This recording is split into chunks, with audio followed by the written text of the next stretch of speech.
Oke, hello everyone, welcome to Analysis dan update lagi seputar koin kripto.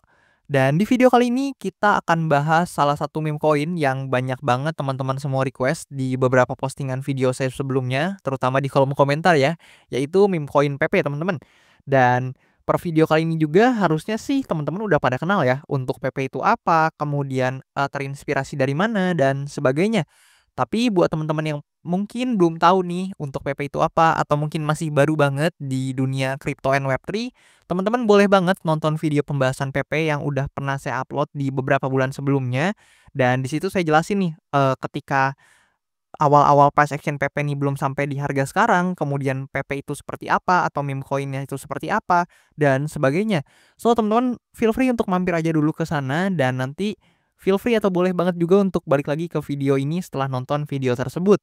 Dan di video kali ini juga sepertinya saya akan lebih berfokus ya ke price action dan technical analysisnya dan juga lebih ke potensi-potensi harga yang mungkin akan dikunjungi nih sama PP ini ke depannya. Namun secara fundamental dan juga secara utility seharusnya teman-teman tahu bahwasannya meme coin ini tentu itu nggak punya utility atau fundamental yang gimana-gimana banget. So, mungkin kita akan lebih berfokus kepada technical analysisnya karena kita juga tahu ya pastinya meme coin ini harganya sangat di-drive atau dipengaruhi oleh community dan juga atensi pasar yang sedang ada teman-teman. Atau quote on quote terpengaruh banget deh sama hype-nya gitu. Jadi mungkin kita akan coba bahas dari segi technical analysisnya dan tentu disclaimer dulu ya, bahwasannya video ini sama sekali tidak bermaksud untuk mengajak teman-teman semua menjual atau membeli aset tertentu dan juga sama sekali tidak bermaksud untuk mempromosikan aset tertentu. So, always do your own research karena this is not financial advice. Dan per video ini saya record, untuk PP ini sudah berada di urutan ke-23 berdasarkan kapitalisasi pasarnya. Dan tentu data ini saya ambil dari coinmarketcap.com yang teman-teman semua juga bisa cek. Dan uniknya nih teman-teman, jadi PP ini adalah salah satu meme coin yang market cap-nya paling dekat dengan Shiba dan juga Doge ya teman-teman ya. Yang mana dua meme coin ini kita tahu memang sudah lama eksis di market kripto gitu teman-teman. Sementara beberapa meme coin lain seperti PP mungkin atau UIF, Bong, Floki, Bread di sini itu masih cenderung baru teman-teman. Apalagi Peanut ini ya teman-teman ini masih baru banget dan eh mereka ini yang masih baru-baru ini itu market cap-nya bisa loh teman-teman untuk hampir mendekati ya meskipun tidak deket-deket banget teman-teman, tapi paling nggak mendekati nih dari Shiba Inu ini sendiri atau Dogecoin ini. Meskipun kalau Dogecoin ini memang agak jauh ya teman-teman ya, yang mana market cap-nya ini udah gede banget. Namun kalau kita abaikan Dogecoin dan Shiba Inu, yang paling dekat dengan mereka berdua ini adalah PP teman-teman. Dan PP ini sudah berada di urutan 23 berdasarkan kapitalisasi pasarnya, yang mana berarti udah masuk top 50 teman-teman. Dan meme coin masuk top 50 market cap itu hal yang jarang teman-teman ya. Kalian bisa lihat di sini ada 3 doang yang masuk top 50 atau top 50 maksudnya. Dan WIF ini menyusul lah ya. Ini WIF masih ke 51 teman-teman, tapi maybe soon akan menyusul mungkin teman-teman. Namun kita nggak tahu dan ya mungkin seperti itu aja yang bisa dilihat dari market cap-nya PP. Jadi ini salah satu meme coin yang mungkin cukup menarik buat kita bahas. Dan oke. Nah, secara price action teman-teman, di sini tuh actually saya udah pernah bahas ya beberapa price action ketika masih di awal-awal sini. Maybe kita recap sedikit. Jadi PP ketika awal-awal itu dia sempat berada di harga yang bawah banget cukup lama, dia konsolidasi lah di sini teman-teman. Dia membuat ranging di sini and then after that dia pumping cukup signifikan, dia naik ke atas dan setelah itu kita tuh bisa melihat yang seperti ini teman-teman. Kemarin juga saya di beberapa video pembahasan sebelumnya, saya sedikit lupa itu koin apa, cuman di sini ini tuh ada pergerakan yang seperti ini teman-teman ya. Nah, seperti itu. Jadi teman-teman apapun yang teman-teman sebut baik itu bullish flag pattern atau sebagainya itu teman-teman bebas you name it lah teman-teman. Namun yang teman-teman perlu tahu adalah psikologi pasarnya di mana ketika ada harga yang naik kemudian dibarengi dengan koreksi, namun koreksinya ini cenderung bersifat korektif teman-teman. Maksudnya adalah kalian bisa bandingin kenaikannya yang cenderung impulsif dengan pergerakan turunnya yang cenderung korektif teman-teman. Jadi nggak langsung down signifikan, melainkan cenderung perlahan teman-teman ya. Dan ini tuh mengartikan bahwasannya tekanan beli yang ada di sini dengan tekanan jual yang ada di sini itu lebih kuat tekanan belinya. Sehingga meskipun di sini ada sedikit penurunan, namun secara market structure ini tuh masih sangat bullish teman-teman. Dan di sini juga saya sempat notice, di video-video sebelumnya and then, bener aja after that PP ini meroket dengan signifikan ke atas gitu teman-teman. Dan, sekaligus breakout ya dari, pergerakan penurunannya yang di sini. Jadi dia breakout trendline atasnya and then dia testing dulu nih valid, ke demand area dan juga ke batas atasnya and then dia terbang dengan signifikan teman-teman.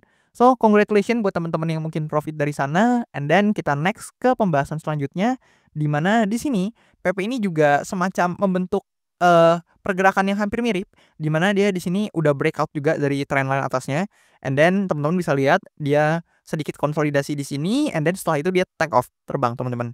Dan sampailah kita di price action yang sekarang gitu teman-teman ya. Dan seperti biasa juga di sini saya udah tandain beberapa important area yang teman-teman mungkin bisa notice dan important area ini sebenarnya udah pernah saya gambar teman-teman sebelumnya. Namun ada beberapa yang saya, adjust dan saya tambahkan untuk, menyesuaikan kondisi price action yang sekarang dan maybe kita akan lebih fokus nih ke price action yang ada sekarang. Dan di sini sebenarnya teman-teman tuh bisa notice ya, bahwasannya PP ini itu udah lumayan hit teman-teman targetnya secara Fibonacci. Yang mana kalau kita coba tarik nih dari, swing high to swing low-nya untuk kita cari, TP-nya, yaitu kalau misalkan di sini kita mungkin perluas aja ya teman-teman, saya nggak narik pas ke titiknya di sini, tapi saya coba perluas biar teman-teman tuh gampang lihatnya. Jadi mungkin kita perluas ke sini dan teman-teman tuh bisa dapat bahwasannya titik 1,618 ya, itu di area supply area di sini teman-teman. Dan dia udah hit nih teman-teman ya. Jadi ketika dia hit, nggak lama PP tuh langsung terkoreksi dengan signifikan ya. Ya nggak signifikan banget sih teman-teman, namun lumayan lah. Ini dia kalau kita coba hitung tail-nya, ini kita bisa dapat ya 17%, 18% lebih. Nah, itulah segitu teman-teman. Jadi lumayan teman-teman untuk koreksinya setelah dia hit untuk, area Fibonacci-nya dan sekarang di sini itu terbentuk semacam supply area atau resistance untuk menahan pergerakan harga PP selanjutnya teman-teman.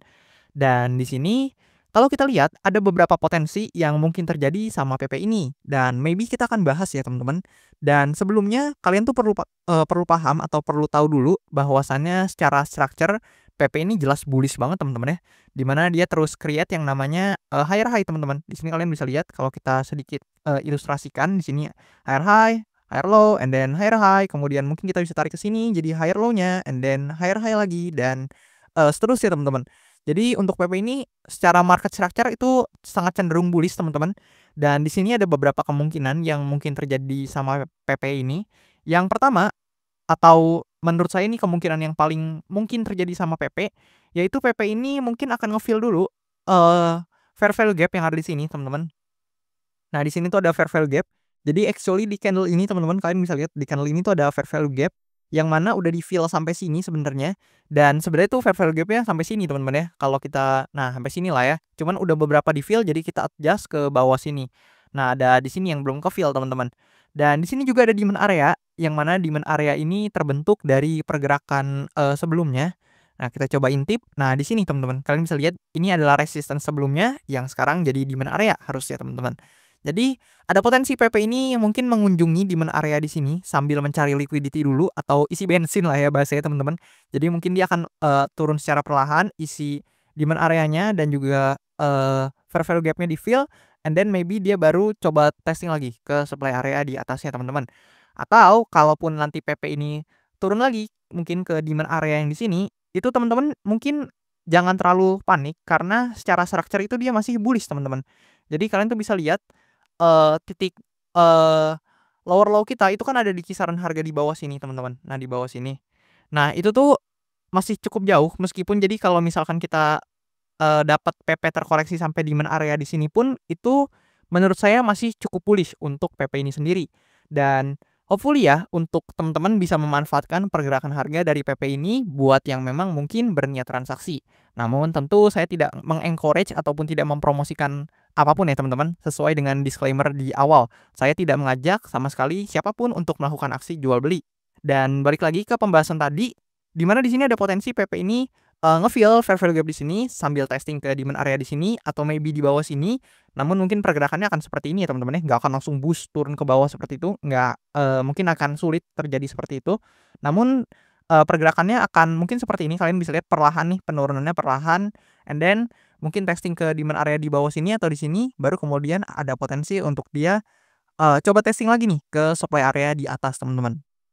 Nah, kemudian kemungkinan yang kedua, itu adalah, PP ini mungkin apabila memang buyer-nya sangat tertarik atau mungkin buyer-nya sangat banyak, atau dengan kata lain tekanan jual dari PP ini itu sangat rendah dibandingkan tekanan belinya, maka ada potensi memang PP ini, mengejar ke atas lagi atau create yang namanya all time high lagi, karena all time high yang sebelumnya tentu ada di pergerakan yang di sini, teman-teman. And then kalau misalkan memang buyers-nya sangat banyak dan juga tekanan jualnya sangat rendah, ada potensi PP ini memang, breakout dari supply area-nya langsung, and then dia take off lagi ke atas, teman-teman.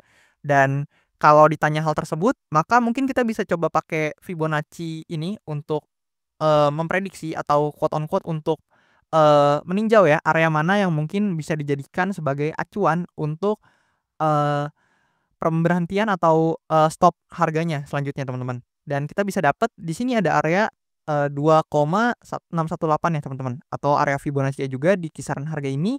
So, ada potensi memang apabila terjadi kemungkinan kedua ini, yang mana PP langsung lepas landas, maka PP ini ada kemungkinan untuk, eee, menyentuh atau, sampai di titik Fibonacci-nya, yaitu 2,618 atau berhenti di golden ratio Fibonacci-nya. Dan di kemungkinan yang pertama tadi kan saya ungkapkan ya, teman-teman, ada potensi dia testing dulu ke bawah, baru dia naik, dan di kenaikan ini juga sama, maybe dia ada potensi untuk breakout dari supply area-nya atau resistance-nya dan hit ke area 2,618 ya, teman-teman. Meskipun tentu pergerakannya mungkin nggak seimpulsif ini, teman-teman ya. Pastinya akan ada, pergerakan perlahan dulu, maybe seperti ini kalau kita gambarin. Nah, maybe mungkin seperti ini, dia perlahan dulu, and then naik, kemudian testing dulu, baru perlahan mengejar ke level harga selanjutnya, teman-teman. Dan mungkin seperti itu untuk, skenario 1 dan 2. Namun ada juga, skenario bearish-nya, di mana apabila PP ini justru terkoreksi lebih jauh, dan hopefully ya, dia itu nggak turun di bawah demand area yang di sini, karena apabila dia ter-breakout dari demand area di sini, maka secara momentum, teman-teman, itu dia bisa dikatakan bullish-nya tuh nggak terlalu impulsif atau nggak terlalu bullish, di mana mengingat pergerakan-pergerakan sebelumnya ini sangat bullish, teman-teman ya. Kalian bisa lihat di sini dia naik signifikan, kemudian di sini juga naik signifikan, and then dia, take off lagi di sini juga signifikan, dan hopefully ya koreksinya itu nggak terlalu dalam, teman-teman. Dan, jika memungkinkan, teman-teman, atau mungkin, gambaran bagusnya adalah PP koreksinya sepertinya ya, teman-teman. Jadi mungkin koreksinya dia, perlahan, bersifat korektif, and then nggak terlalu jauh, setelah itu dia baru take off lagi, teman-teman. Hopefully mungkin yang diharapkan holder PP seperti itu, dan, apapun kondisinya, apapun yang mungkin terjadi, harapannya teman-teman itu sudah menyiapkan, risk to reward ratio yang terbaik, strategi yang terbaik, dan entry dan exit yang tentunya terbaik apabila teman-teman memang hendak bertransaksi di, koin PP ini, teman-teman. Dan tentu harapannya karena memang portofolio teman-teman, mungkin margin teman-teman, resiko yang bisa teman-teman tanggung itu cuman teman-teman yang tahu. Jadi harapannya, sayangilah portofolio kalian, teman-teman. Jadi harapannya kalian jaga portofolio kalian dengan baik. Dan maybe segitu aja, teman-teman, sebenarnya yang bisa saya deliver, ke kalian seputar PP, karena secara fundamental memang nggak ada yang gimana-gimana banget. So, kita, di video kali ini lebih berfokus kepada technical analysis-nya aja. Dan coba deh teman-teman komen di kolom komentar, mungkin ada koin atau altcoin apa yang mungkin menarik gitu, atau mungkin altcoin kesayangan kalian dan lain-lain yang mungkin kita bisa bahas nih di video-video selanjutnya. Dan nanti kalau misalkan banyak yang tertarik di kolom komentar, nanti akan saya pilih dan juga akan saya bahas nih di video-video ke depan kalau misalkan memang banyak yang minat nih atau tertarik sama pembahasan koin tersebut. Dan oke, thank you banget buat teman-teman semua yang udah nonton dan udah support saya sampai sejauh ini, and I'll see you, teman-teman, in the next video.